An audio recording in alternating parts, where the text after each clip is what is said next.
angustiazinha, né? Então é sempre bom a gente estar compartilhando isso, porque se a gente guardar é pior, né? Então, fica aí registrada o meu pequeno desabafo. Alguém gostaria de falar alguma coisa antes da gente iniciar a aula?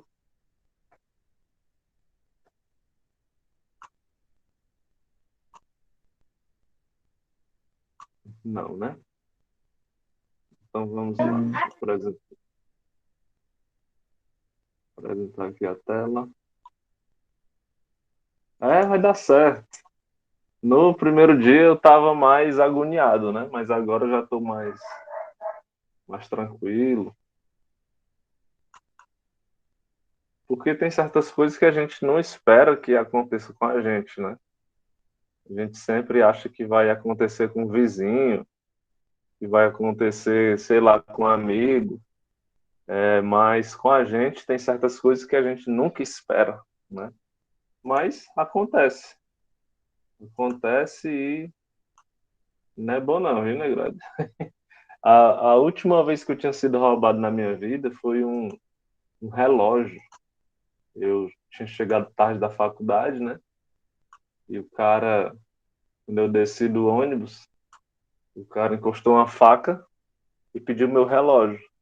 Como o relógio tinha sido uns 20 conto, eu nem achei muito ruim assim, não. Fiquei puto, né? Mas um relógio de 20 conto lá vou brigar, né? Mas aí, dessa vez foi mais pancada. Só procurando aqui o slide. Opa, achei. Bem, eu acho que não vai entrar mais ninguém, né? Ah, tem uma galera que está na reunião do Grêmio.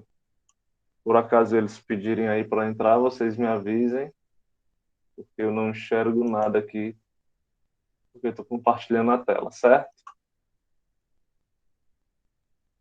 Ai, ai. Tá certo. Então, gente, bom dia, dessa vez com animação, né? Bom dia a todos e a todas. Viemos aí de um feriado, então a gente está meio preguiçoso ainda, né? Está meio sonolento. Então, eu resolvi iniciar a nossa aula de hoje pelo fim, certo? Iniciar pelo fim, que é uma paródiazinha que a gente viu lá no primeiro ano.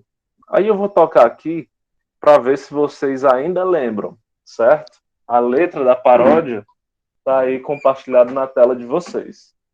Então vamos lá, né?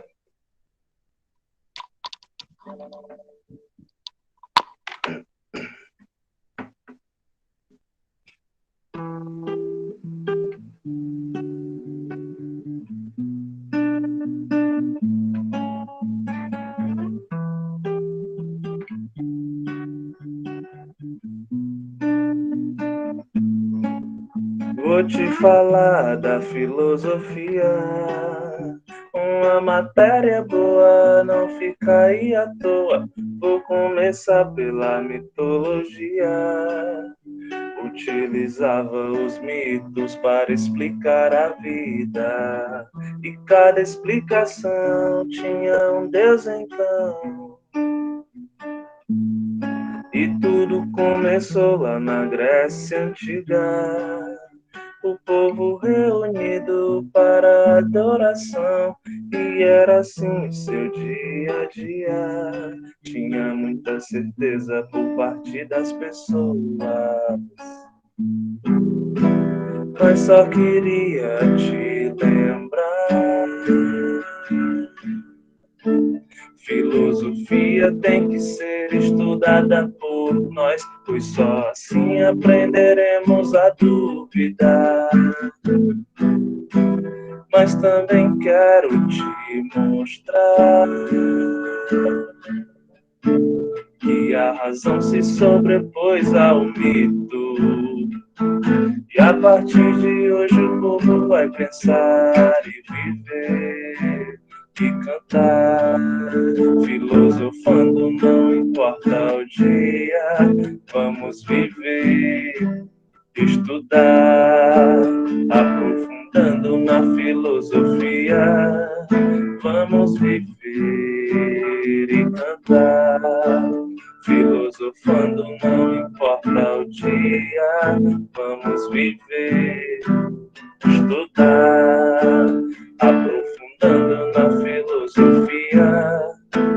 Vou te falar da filosofia. Uma matéria boa não fica aí à toa. Vou começar pela mitologia, que utilizava os mitos para explicar a vida. E cada explicação tinha um Deus então.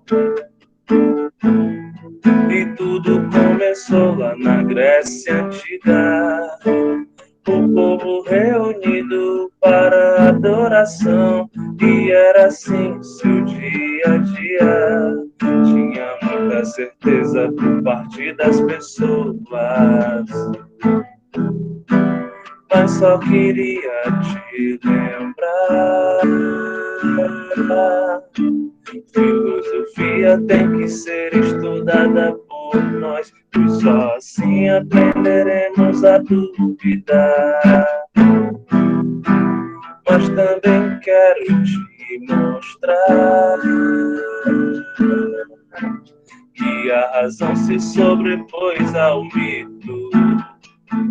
E a partir de hoje o povo vai pensar e viver e cantar. Filosofando, não importa o dia, vamos viver, estudar, aprofundando na filosofia. Vamos viver e cantar. Filosofando, não importa o dia, vamos viver, estudar, aprofundando na filosofia. Vou te falar da filosofia.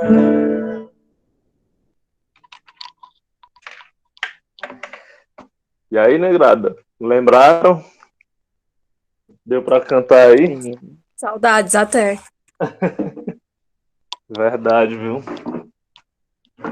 Verdade. Então, meu povo, na aula de hoje, nós vamos relembrar aqui um pouco dessa passagem, né, do período mitológico para o surgimento da filosofia, dando continuidade aí à nossa revisão. Na última aula, a gente falou um pouco a respeito desse assunto, né? A gente falou um pouco desse assunto e a gente vem revisando aí de uma maneira bem pausada, de uma maneira bem leve. A gente vem fazendo essa revisão. A gente já viu algumas coisas a respeito da mitologia, né? E hoje a gente vai iniciar, não vai dar tempo a gente ver todos os filósofos, mas a gente vai pelo menos iniciar aqui uma exposição a respeito dos filósofos pré-socráticos. Antes de falar dos filósofos pré-socráticos, pessoal, é sempre importante ressaltar que a filosofia ela vai surgir num contexto de não filosofia. O que é que eu estou querendo dizer? Que a filosofia ela foi criada pelos seres humanos. Aquilo que a gente já vem falando. Tudo aquilo que é criado pelos seres humanos tem uma razão de ser, uma razão de existir, um objetivo pelo qual a pessoa fez. Né? A filosofia, assim como, por exemplo, a caneta ou os demais objetos, foi criada com uma função, a partir de um contexto, certo? Então, a filosofia existe por um motivo. E, para compreender esse motivo, foi necessário que a gente revisitasse o período em que a filosofia ainda não existia, enquanto uma área do conhecimento, enquanto um saber organizado. Esse período que a filosofia não existia, a gente denominou de período mitológico, que era um período extremamente religioso, né? Um período extremamente dogmático, um período em que as pessoas acreditavam que todas as coisas que aconteciam, que o fundamento do mundo, do universo, da natureza, dos sentimentos, que o fundamento de tudo isso se encontrava nos deuses. Portanto, os mitos, sendo essas histórias referentes aos deuses, heróis e monstros, os mitos eram tidos como a verdade para aquelas pessoas. E a gente sabe que na Grécia Antiga existiam muitos deuses, existiam muitas divindades pelas quais as pessoas se submetiam, faziam rituais, faziam cerimônias. Então podemos dizer que as pessoas da Grécia Antiga eram pessoas de muita fé, acreditavam verdadeiramente nos mitos, nas histórias contadas pelos mitos. Acreditavam que verdadeiramente os deuses existiam e interferiam na vida delas. Acreditavam que os heróis realmente tinham existido neste mundo e que realmente tinham agido em prol de alguma coisa, seja de si próprio, da sua família ou de toda a humanidade. Então, podemos dizer que o período mitológico era um período de muita fé. E o que é a fé, pessoal? O que é que significa ter fé? A fé é uma certeza. Ter fé significa ter certeza de algo, certo? Esse algo é algo que não pode se ver, é algo que não pode se tocar, é algo que não necessita de provas. Se eu fizer uma pesquisa aqui, rápida, e perguntar para vocês: quem aqui tem fé em Deus? Vocês se consideram pessoas que possuem fé em Deus? Sim ou não? Quem Sim, aí possui fé em Deus? Sim? Sim. sim. Pronto. Para ter essa fé em Deus, vocês precisaram ver Deus? Sim ou Não, não? não, Não. Não. Alguém aqui já conseguiu conversar com Deus e ele responder assim, como eu estou falando com vocês agora? Tipo, não, você fez uma oração, Não. aí Deus ligou para você: ei, mano, tô te mandando aqui a resposta agora, te mandando um zap aí com a resposta da tua oração. Então, são coisas que a gente não espera que aconteça, né? Talvez, se acontecesse, a vida seria um pouco mais fácil, porque a gente teria muitas respostas, né? Acho que sempre que a gente clama a Deus alguma coisa, é porque a gente está angustiado, a gente não sabe o que fazer, né? Até a própria Bíblia diz que a maioria das pessoas procura a Deus nos momentos de desespero, de angústia, porque geralmente quando a gente está feliz, a gente nem lembra dele, né? Mas para que a gente tenha fé, não é necessário que a gente, por exemplo, veja Deus, não é necessário que a gente converse com Deus, não é necessário que a gente toque em Deus. Então já deu para entender que a fé, ela não precisa de provas científicas, não precisa de provas racionais. A fé, ela é uma certeza que é fruto da imaginação, da nossa imaginação, né? Ao contrário, por exemplo, da ciência. A ciência, quando ela afirma uma coisa, ela tem que provar, ela tem que demonstrar. No campo da fé, isso não é necessário. Basta que eu creia, basta que eu tenha fé. Então, quando a gente fala no período mitológico, a gente está falando de um período em que as pessoas tinham muita fé. No entanto, pessoal, com o passar do tempo, algumas pessoas elas foram desenvolvendo uma certa desconfiança, certo? Foram desenvolvendo uma certa desconfiança, porque afinal de contas, algumas explicações que eram dadas, elas eram um pouco vazias, elas eram um pouco vagas. Então, certas pessoas começaram a desconfiar dessas explicações. Por exemplo, vocês sabem por que essa parte visível do universo, aqui para nós, né? Por que essa parte se chama Via Láctea? Vocês sabem me dizer? Sabem me explicar? Por que essa parte mais próxima da Terra a gente conhece como Via Láctea? Alguém tem alguma noção? Porque a gente tá no centro de uma galáxia. Não, mas No centro, não. por que a Eu Via acho que Láctea tem esse nome? eu acho que tem alguma coisa a ver assim com caminhos de leite, o nome. Exatamente. Zeus, quando ele era novo, quando ele era bebê, né? Ele apertou os seios da mãe dele na hora da amamentação com muita força. Acho que a mãe dele, se não me engano, era Gaia, né? E aí o que aconteceu? Ele apertou com muita força e aí jorrou leite no céu, no universo. E aí então a gente chama essa parte próxima de Gaia, próxima da Terra, a gente chama de Via Láctea, porque a mãe de Zeus espalhou, né, pingos de leite no dia da amamentação dele.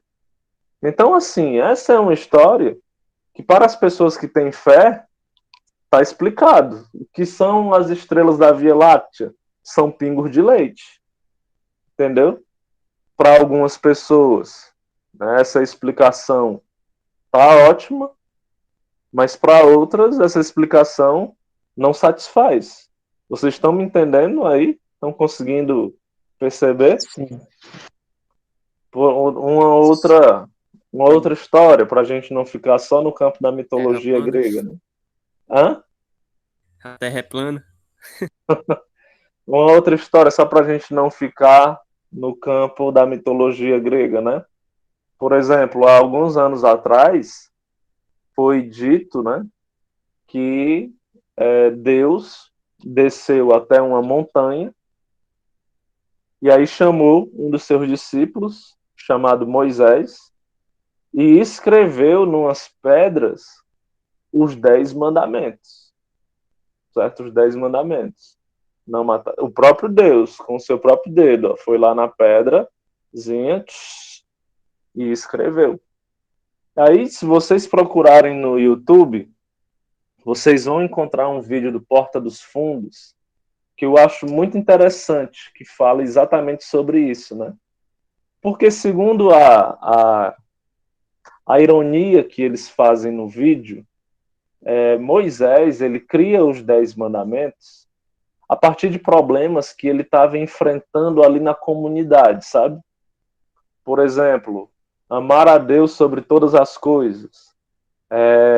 Diz que Moisés estava enfrentando muitas dificuldades porque as pessoas elas acreditavam em qualquer besteira naquela época. Tem até uma passagem na Bíblia em que, inclusive quando Moisés volta do monte, que ele traz os 10 mandamentos, a negrada está adorando um bode de ouro. Está lá ao redor do bode, achando que o bode é Deus, né? Então Moisés, ele cria esse mandamento, de acordo lá com o vídeo, né, do Porta dos Fundos, cria esse mandamento, e aí, para solucionar um problema prático da comunidade. É um bezerro, sei lá, um bode, sei lá. Enfim, né? Mas ele cria esse mandamento para solucionar um problema prático da comunidade. Mas o que é que a Bíblia nos coloca? Que é o próprio Deus que escreve na pedra.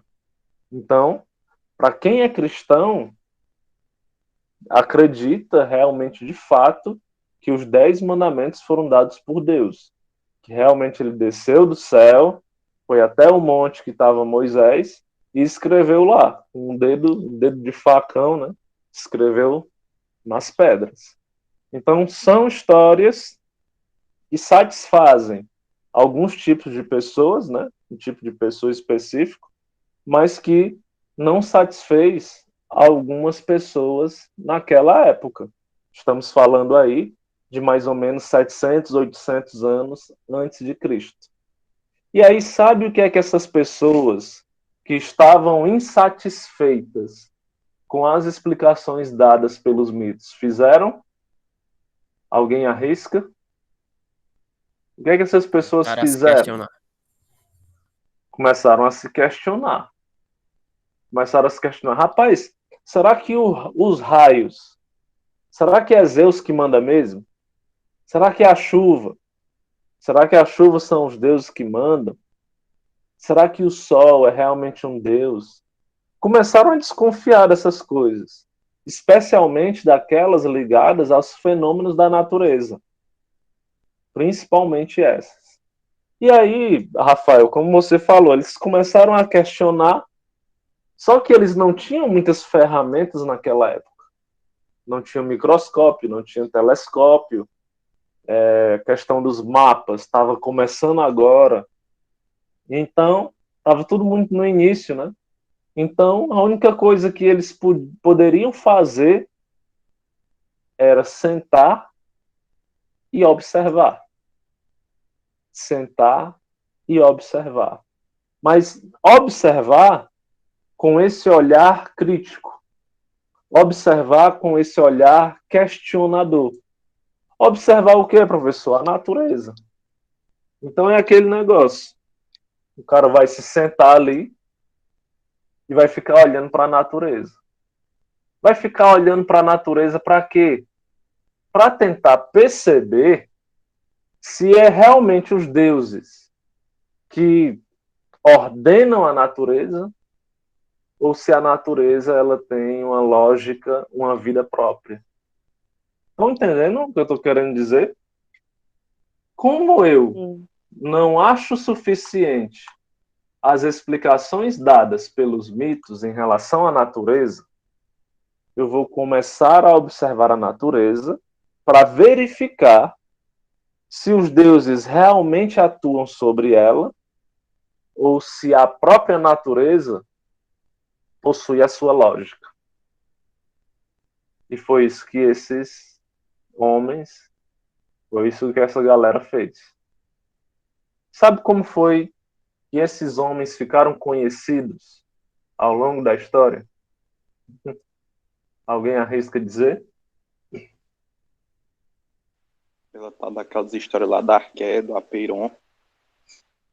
Isso, como é o nome que essa galera ficou conhecida aí? Esses primeiros homens que observaram a natureza. Acho que é filósofos naturais ou pré-socrático, alguma coisa assim, é? Exatamente. Os filósofos pré-socráticos, né? Mas são os primeiros filósofos, gente. Os primeiros filósofos. Os primeiros filósofos, a desconfiança deles, a preocupação deles, era em relação à natureza. E aí, cara, eles fizeram descobertas muito simples. Fizeram descobertas muito simples, mas que para a época foram assim descobertas bombásticas. Por exemplo, descobrir que a água possui um ciclo. Isso, hoje, para nós, acho que na terceira série a gente aprende que a água tem um ciclo. Você está lá, né, você está lá, aí a água do rio ou do lago evapora, e aí sobe, se condensa nas nuvens, e aí fica lá condensado. Quando bate uma frente fria, esse vapor ele retorna à forma de água, à forma líquida, e chove. E aí esse ciclo ele se repete. É por isso que chove. Não é porque Deus manda, não é porque São Pedro manda. A água ela tem um ciclo. Para você entender melhor esse ciclo, é só você esquentar uma panela no fogão, uma panela com água. Aí você entende esse ciclo. Você esquenta a panela, e aí depois assim de uns 5, 6 minutos, você levanta a tampa. É a mesma coisa que acontece no mundo. Então, os filósofos pré-socráticos, eles conseguiram explicar isso e foi bombástico. Por quê? Porque você vai ter ali um fenômeno da natureza que não é mais justificado por meio dos mitos. Não é mais atribuído à interferência divina. Você tem ali um fenômeno da natureza que é explicado racionalmente. Olha que palavra interessante de vocês aprenderem.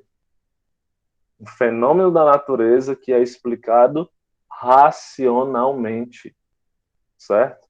Então foi isso que os filósofos, os primeiros filósofos tentaram fazer.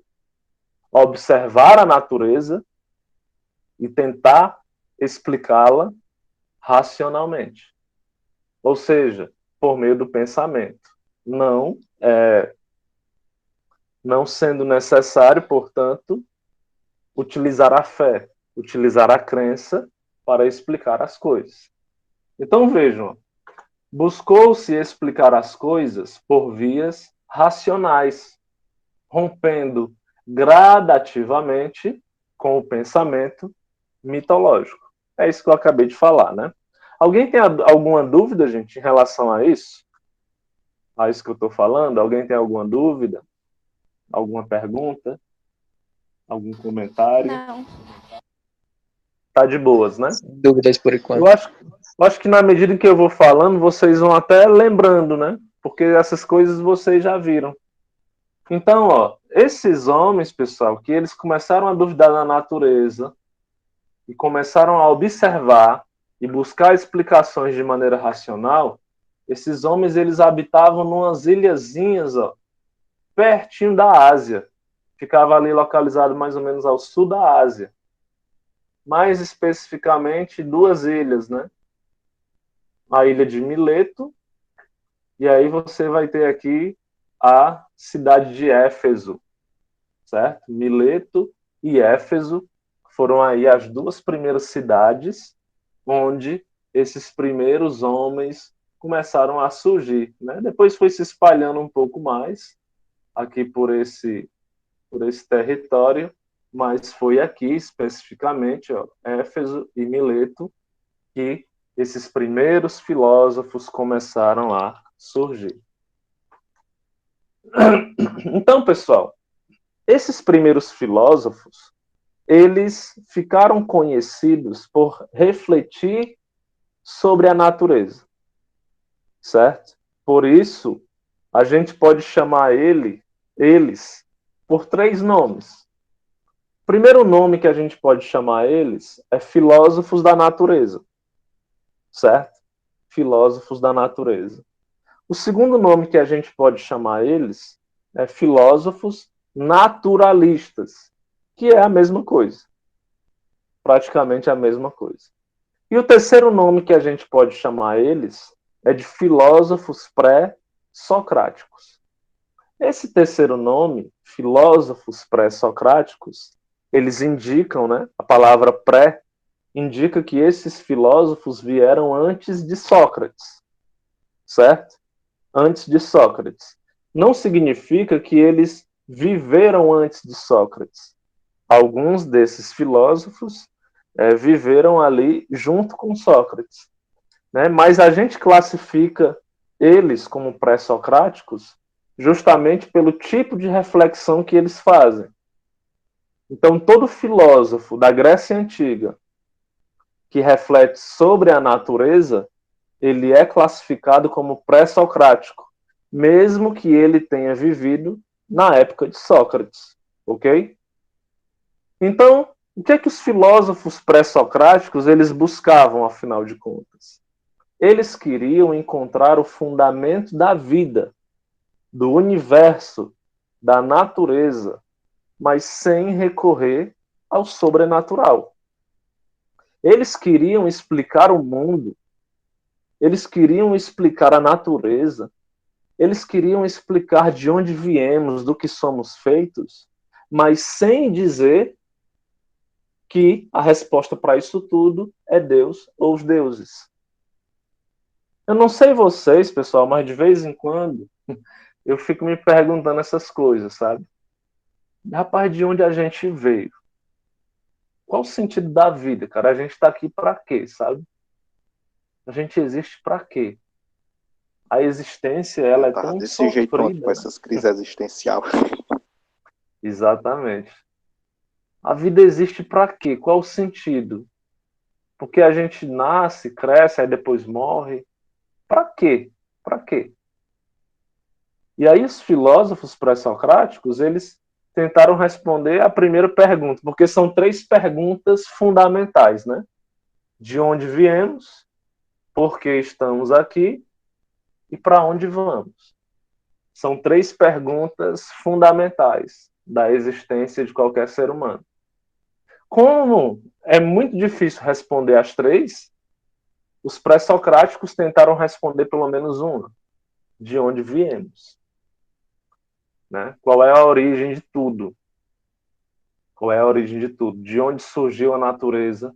De onde surgiu o universo?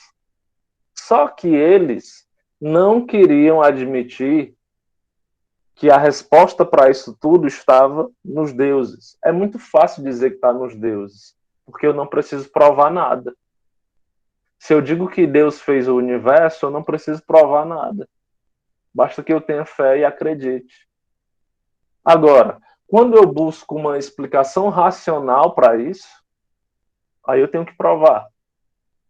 Tenho que provar.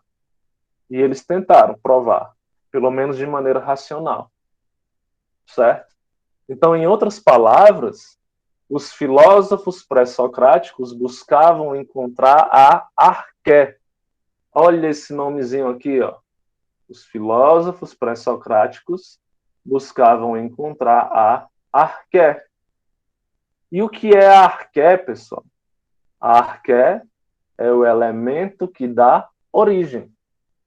Nunca esqueçam disso. Arqué, elemento que dá origem. Que dá origem a quê? Que dá origem a physis, que significa natureza, e dá origem ao cosmos, que significa universo. Então, os filósofos pré-socráticos queriam encontrar a arqué da physis e do cosmos. Traduzindo para o nosso português bem dizido, os filósofos pré-socráticos queriam encontrar o elemento que dá origem à natureza e dá origem ao universo. Tá certo? Esse era o grande objetivo dos filósofos pré-socráticos. E aí vocês vão perceber que o único instrumento que esses filósofos tinham para encontrar a arqué era a observação e o pensamento. Os únicos instrumentos que eles tinham. Não tinha outro. Não tinha tecnologia nessa época. Era só observação e pensamento. E aí, na próxima aula, pessoal, nós vamos conhecer um pouquinho de cada filósofo pré-socrático. Temos aqui o primeiro filósofo, que foi Tales de Mileto, né? Temos a escola de Mileto, Anaximandro, Anaxímenes, e aí a gente vai conhecendo outros filósofos pré-socráticos. Xenófanes, Empédocles, Demócrito, Pitágoras, Heráclito, Parmênides, enfim, ok? Então, a partir da próxima aula, a gente vai conhecer todos esses caras e tentar compreender o pensamento de cada um deles. Tá bom? Alguém tem alguma dúvida, pessoal? Alguma pergunta? Algum comentário? Não. Não? Vai Pois ter Não. isso agora de manhã, não, não é só à tarde.